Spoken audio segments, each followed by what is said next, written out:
আমরা বাগানের ভিতরে ঢুকলাম, চা বাগান বলে এটা গার্ডেন। হ্যাঁ ক্যামেরা হাইড না ভাই, এনো একটা ছবি না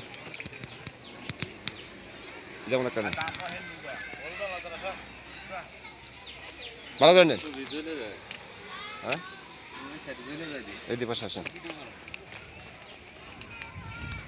আমির ভাই কিছু বলেন, কিছু বলেন। কি আর বলবো, ওই যে বাগানের বিষয়ে কিছু বলতে দেন। হ্যাঁ এই যে আমির ভাই আইসি, এই যে এই দৃশ্যটা দেখার লাগে, খুব সুন্দর একটা দৃশ্য দেখেন। 2 দিন ছুটি কাটার পরে আসলাম। হ্যাঁ আমরা আর জানি না, কালকে ঘুরলাম অন্যদিকে, কিন্তু আসল জায়গা ঘুরি নাই। কিন্তু আসল জায়গায় আজকে আসলাম, ক্যামেরন ভ্যালিতে। হ্যাঁ এখানে খুব মনোমুগ্ধকর সুন্দর একটা জায়গা, দেখার মতো জায়গা আর কি। আসলে এখানে আসলে মনটা ফ্রেশ হয়ে যায়, চিন্তামুক্ত হয়ে যায়, ঠিক আছে। যত কিছু আছে পিছনে, যত চিন্তা ভাবনা আছে, সব দূর হয়ে যায়, ঠিক আছে। আসেন, আইসা দেখেন সবাই, মনোমুগ্ধকর দেশ মালয়েশিয়া ক্যামেরন হাইল্যান্ড।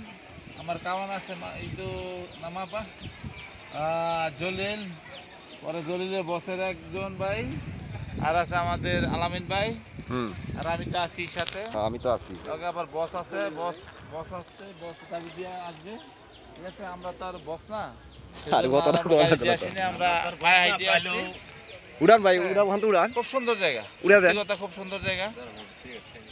আমাদের সিলেটের মতো নয়, কিন্তু সিলেটের মতো এত এত সুন্দর না আর কি। এই যে এইখানে যত সুন্দর, সিলেট এত সুন্দর না, এইখানে খুব সুন্দর বেশি, ঠিক আছে। তো ধন্যবাদ সবাইকে, আলামিন ভাইকেও ধন্যবাদ।